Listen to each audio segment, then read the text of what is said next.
Olá, tudo bem? Meu nome é Murilo Monteiro, do Falando de BPM. O assunto de hoje é Lean BPM ou BPM Ágil. Assunto sugerido pelo meu amigo Daniel.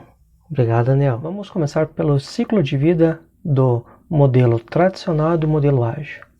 Qual que é a diferença do ciclo de vida? Nenhuma. O ciclo de vida é exatamente o mesmo, né? O ciclo meu ciclo sugerido, né? A gente começa com planejar, analisar, desenhar, implementar, monitorar e refinar, né? A diferença aí entre o modelo tradicional e o modelo ágil é como você vai propor essas fases, né? Como que você vai conduzir, né, o seu mapeamento em cima desse ciclo de vida. Vamos falar mais um pouquinho. Vamos lá. Na abordagem ágil, da modelagem de processo, né, o BPM ágil, o que a gente tem como diferente, né? É a sugestão de utilizar as metodologias ágeis, né, como XP, Kanban, Scrum, né? Utilizar as mesmas abordagens para o desenho de processo, né, para todas as fases do ciclo de desenho de processo, né, todo o ciclo de BPM, né. O que a gente pode fazer, né, qual é a minha sugestão, né, para você que está começando nesse mundo aí de BPM ágil? Primeiro, se inserir, né, nesse contexto, né, procurar estudar sobre as metodologias ágeis aí que existem disponíveis no mercado. Hoje mais utilizados, né, são o Kanban, né, eu particularmente gosto muito, e o Scrum também, que também sou estudioso da área.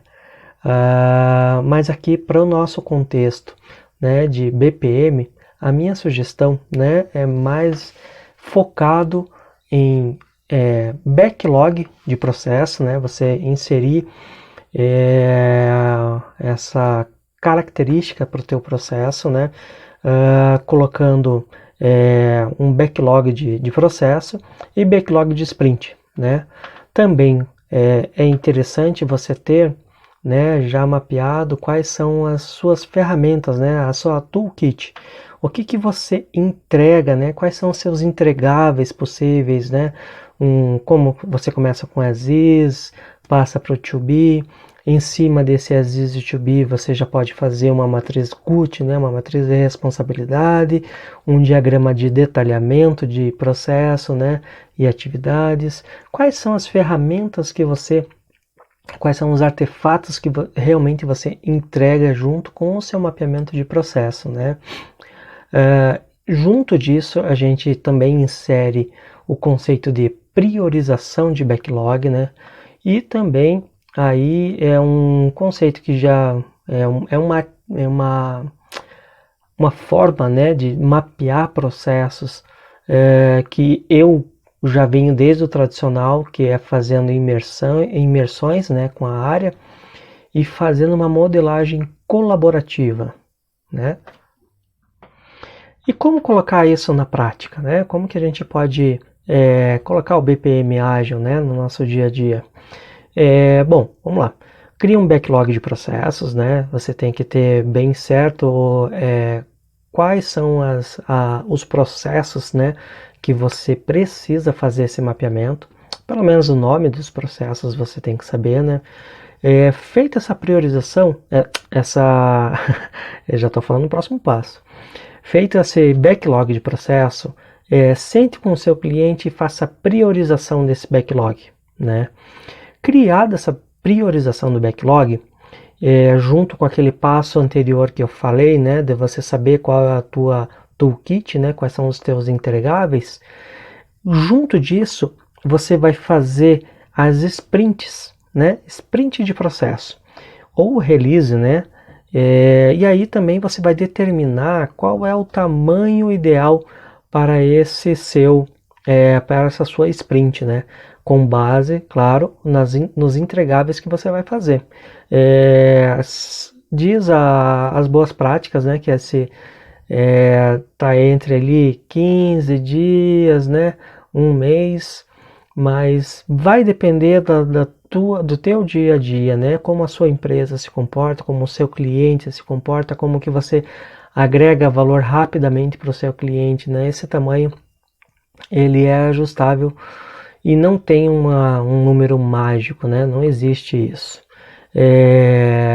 Reúna todo o time, né, que vai participar desse desenvolvimento, tanto desenvolvedores como analistas funcionais, analistas de processo, o seu cliente, e faça uma imersão nos assuntos que vão ser tratados, porque nada mais eficiente que você ter todo mundo com o conhecimento do que vai ser tratado. Isso é bem importante. É você fazer um workshop, né, ou fazer uma imersão ali para o cliente falar sobre o que vai ser mapeado. É muito importante você ter ciência e conhecimento, né, e possível você ir um pouquinho mais a fundo, né, falando pro analista de processo, né, ir um pouquinho mais a fundo sobre o processo que você vai mapear, né. Conhecimento nunca é demais, né.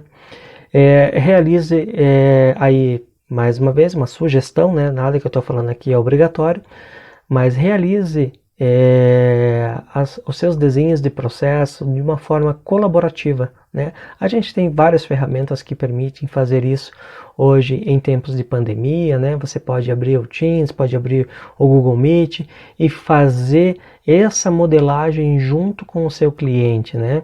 E o arquiteto, alguém que possa também participar desse momento. No meu caso, né, hoje na empresa que eu trabalho, é muito bom quando eu posso fazer esse mapeamento do processo junto do analista funcional. Isso facilita muito o entendimento dele, né, e também o meu, porque muitas das regras as regras funcionais, quando a gente está mapeando o processo, ele mesmo interrompe, fala, olha gente, eu acho que nesse caso aqui se comporta de uma outra forma, mas dando a sugestão para o cliente, né? impondo isso para o cliente, porque pode acabar interrompendo o processo criativo, né? Naquela hora daquele brainstorm que você está fazendo, né? Isso não é bacana também, né? Ter essas interrupções. Ao final desse mapeamento, é muito importante, faça a validação com seu cliente, valide. Se eu posso repetir mais uma vez, valide. E em cima agora já da abordagem ágil, faça diariamente reuniões para validar com todas as partes interessadas, né, dessa modelagem, a sugestão, né, da metodologia ágil, né, a daily, né, para você sempre ter todo mundo com a informação, nessa reunião você pode tirar os entraves, né, que cada pessoa dessa engrenagem possa ter problemas, né, possa estar enfrentando, e também você está equalizando as informações. Vamos lá? E quais são os ganhos em utilizar essa abordagem ágil, né? Primeiro, redução de custo, redução de prazo, ganho expressivo na qualidade das suas entregas e entregas mais rápidas, né? Por que você tem entrega mais rápida, né? Porque você não vai fazer todo o mapeamento de todos os processos. Você vai definir, claro, naquela sprint, quantos processos você vai fazer o detalhamento funcional desses mapeamentos e já vai fazer a alimentação, já vai fazer a validação com o seu cliente final, né? Então o cliente já está vendo o que você está fazendo de mapeamento. E, por consequência, se for um desenvolvimento de sistema, o final desse mapeamento, também o time de desenvolvimento já vai ter material para sair desenvolvendo, né? Ele já consegue mais rapidamente também validar o que foi desenhado, né? E todo mundo sai ganhando. Bom, isso se repete em todas as fases do ciclo, né? Como eu tinha mencionado. Na fase de planejamento, você pode inserir todas as características da modelagem do desenvolvimento ágil, né? Na parte de análise, da mesma forma, você pode fazer reuniões com um time completo, você pode fazer as dailings.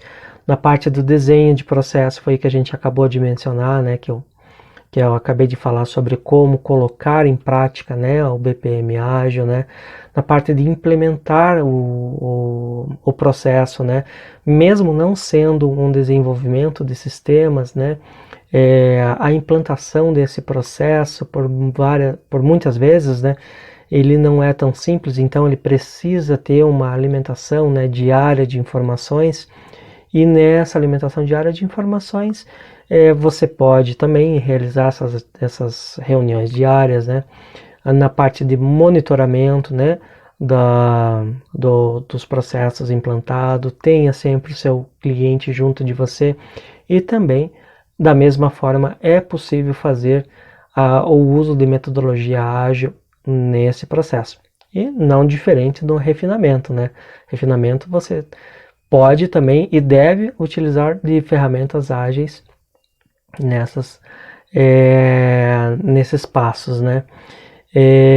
Num próximo vídeo eu vou detalhar melhor nesse ciclo de vida quais as formas que a gente pode utilizar, quais são os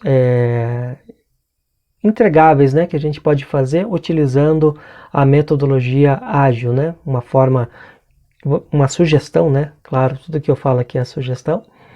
E até a próxima. Obrigado.